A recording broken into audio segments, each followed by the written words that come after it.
Hello, welcome back to my channel, and if this is the first time here on the channel, I am so happy to have you here. In today's video, I am going to be sharing with us how to cut and sew a spaghetti strap rose crop top. I'm going to be taking us through the pattern drafting process, and I'm going to be sharing with us how I couple this together. So if you're interested in learning something like this, keep on watching and let us head straight into this tutorial. I'll start by quickly drafting out a basic bodice pattern, and I have some lines already ruled out here. As you can see, the first line I have is my starting line, which is my shoulder line, and I came down by 8.5 inches to get my chest line, and then 10 inches for my bust point line, 16 inches for my half length or my waistline, and 18 inches for the length of my top. So I'll first of all impute my neck width and neck depth, and I'm just going to be using 3 by 3. I won't really be using this part, but I'm just going to be doing this for now. Next, I'll impute my shoulder measurement divided by 2. My shoulder is 16 inches divided by 2 is 8 inches. I'm going to mark that down on my shoulder line and on my chest line, and I'm going to be ruling out a straight line. Next, I'm going to create my shoulder slant. I'm going to come down by 1 inch from my shoulder line, and I'm going to slant it towards my neckline like this. And I'm going to measure out what I have left on this line, divide it into 2 and make a mark there, and on that mark I am going to be coming in by 1/2 inch, and with the help of my curved ruler I am going to be creating my armhole curve like this.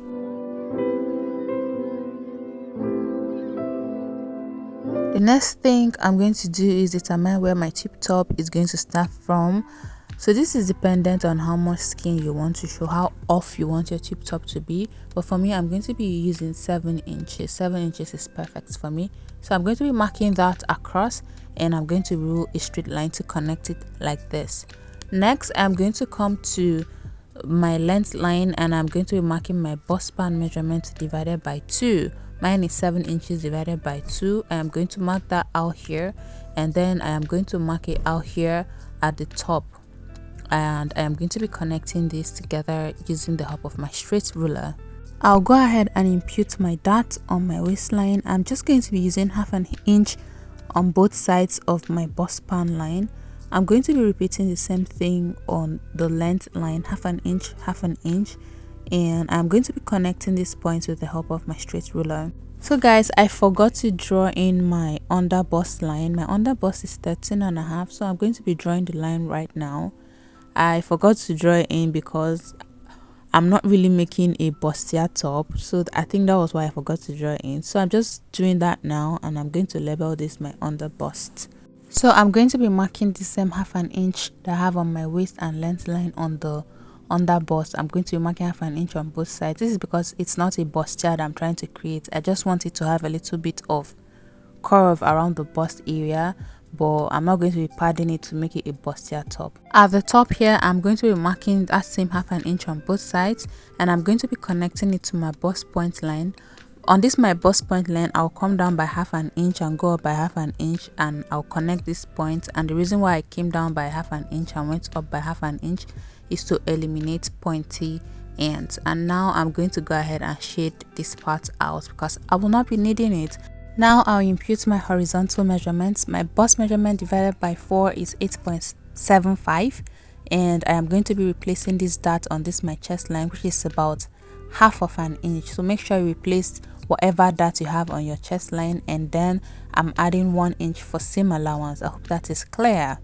Bust measurement divided by 4, replace your dart, and then 1 inch for seam allowance. Now I'll come to my waistline, and I'm going to be marking my waist measurement divided by 4. 28 divided by 4 is 7 inches. Then I will replace the 1 inch for darts, alright, and then I am going to be adding my 1 inch for seam allowance. I hope this is clear. On my length line, I am still going to be measuring out everything I have on my waist, and I'll just replace it there because it's the same measurement that I have on my waist that I have on my length area. Then I am going to be connecting these points together like this. Finally, I am going to blend in the top part of this my pattern towards the chest line because this is a tube top. We will not be needing the armhole. So with the help of my curved ruler, I'm just blending this towards the chest line like this. Can you see what I did there? And next I'm going to cut this pattern out, so watch carefully so that you can see the parts that I am cutting out. So if you intend to add a yoke to your dress, its top part right here is your yoke. All you need to do is add half an inch all around when you're cutting on your pattern, on your clothes rather. So I'm going to go ahead and cut out the rest, and the front pattern is ready. This is my center front and this is my side front. I am going to be cutting my center front on fold one piece, and my side front I'm going to be cutting 2 pieces. So this is a fresh pattern paper for the back, and I am going to be laying the front onto it. If you want to add a zipper to this, mark out 1 inch and then place your pattern from that 1 inch. But me, I'm placing right from the edge because I don't want a zipper on this.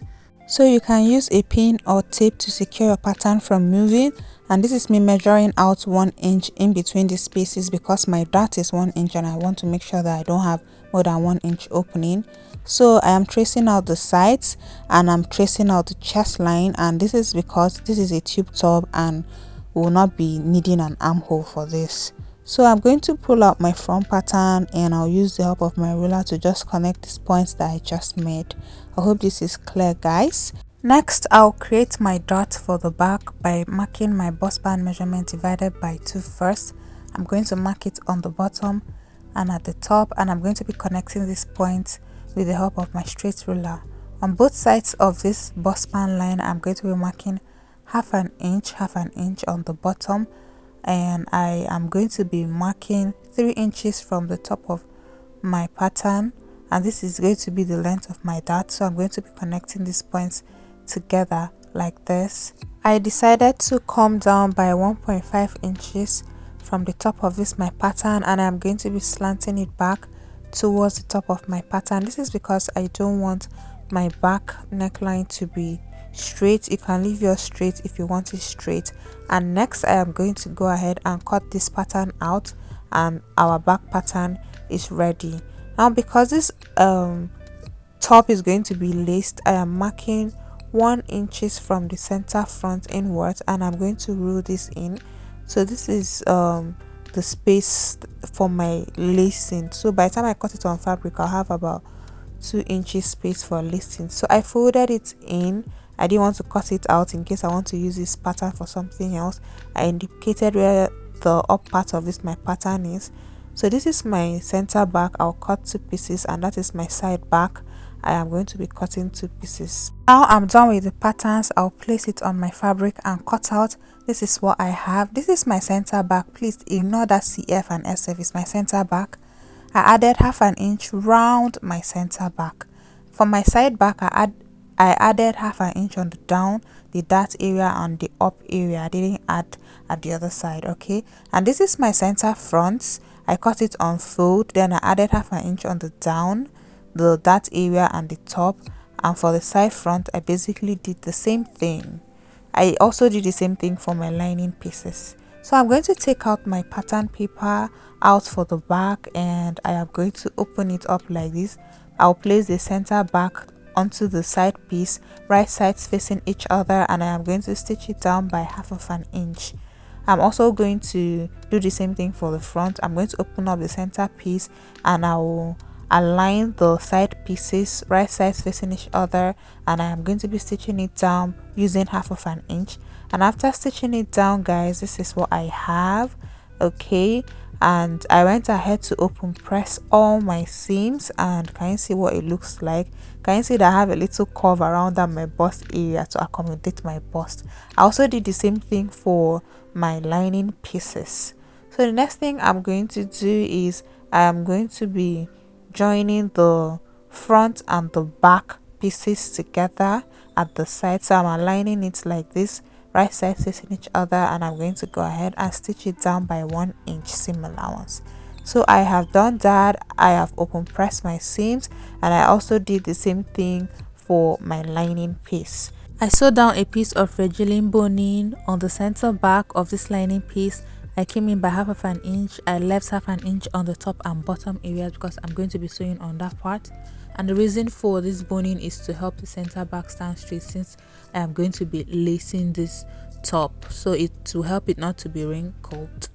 So on the main fabric now, I am going to go ahead and draw a guideline where I am going to be pleating my spiral flounce, be my rose, whatever it is called. So this is me just drawing it randomly, freehand. I'm very bad at freehand, guys. So I think the space in between this is about 3/4 of an inch in between. So I'm drawing something that looks like a spiral, and I'm just going to keep drawing it, and I am going to make sure that I have at least half an inch at the top and at the bottom, so that I can turn my lining. I'll have space to turn my lining.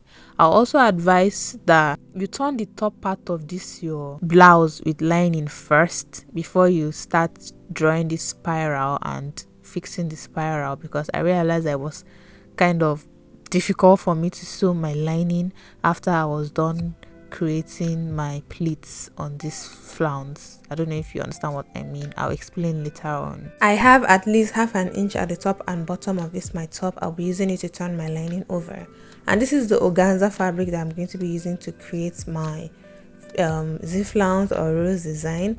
It's about 1.5 yards. It's not up to 1.5 yards, but it's about 1.5 yards.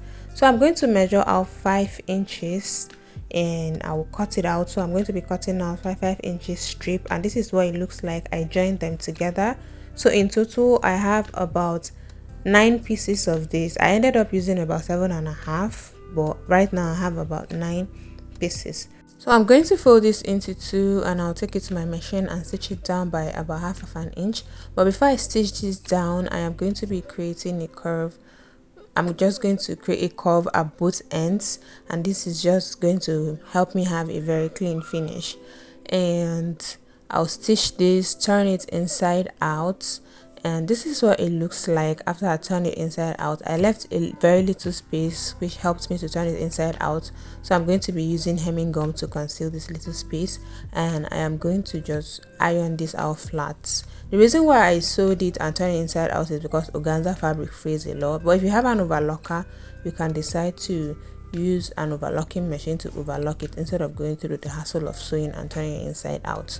So after ironing, this is what it looks like. So I'll just go ahead and start making my pleats. So I'll take this to my sewing machine and start creating my pleats.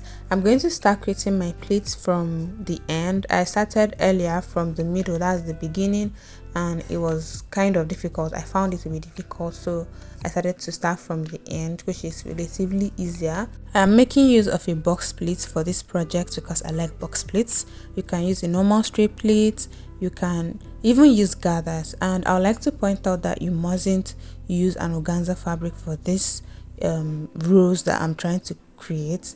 You can use any fabric of your choice. I just use this because this is what I had left. And please, if my voice is sounding funny or has been sounding funny, it's because I'm a little bit under the weather, so please pardon me and bear with me. So just take your time and keep on pleating, and so far so good, guys. This is how far I have come. So I'm going to go ahead and keep pleating, and I'll show you what it looks like. So far so good. This is what it looks like. This is how far my machine could go. So for this extra piece here, I'm going to be making use of my needle and thread. I'll gather it up, drag it, and then I'll hand tack it right there in the middle to just finish this up and give it a nice finish. All right, so I'm going to do that. Take your time to do that. Arrange it properly in the middle and hand tack it. So this is what I have at the end of the day. It's so beautiful. I love it. And the next thing I'll do is work on my straps, my shoulder straps. For this, I'll be needing the yoke part of my pattern. I'm going to be measuring from the shoulder slope down to the end, and I have about 7 inches. So 7 inches times 2, because it's for the front and the back, plus extra 1 inch for seam allowance, that is 15 inches. And this my strap is about 1/2 inch wide. You can use whatever length you want. Okay, my one is 1/2 inch wide. So I'm going to be attaching this at the top. So can you see this line here? That is our dart line that I stitched close.